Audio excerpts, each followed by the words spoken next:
In this tutorial, we'll discuss how to add a new menu to your site.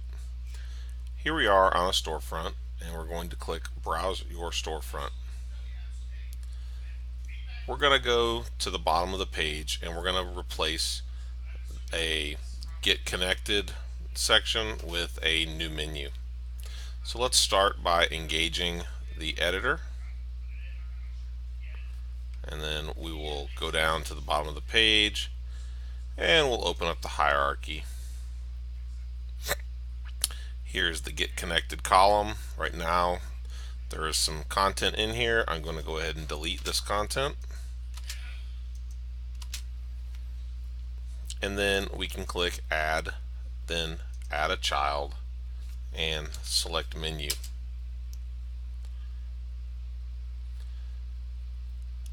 Each menu has a code. In this case, it just defaulted to header. And we can see that the autocomplete will tell us the already defined menus. So let's create a new code called Other, and we'll go ahead and save this out. At this point in time, menu editing is still done on the back end of the storefront system. If I come back over to my storefront and then we click on menus, we will see that there should be a new menu called Other stubbed out here. We can add in a particular page, and then we can choose where to link that to.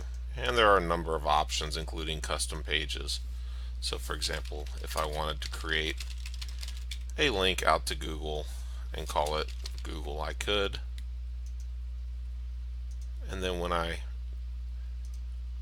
come back over to the storefront, down at the bottom of the page would be the particular menu link. And you can do a lot of styling and font manipulation and everything on your menus to, achieve the desired look. But that in a nutshell is how you add a new menu to your site.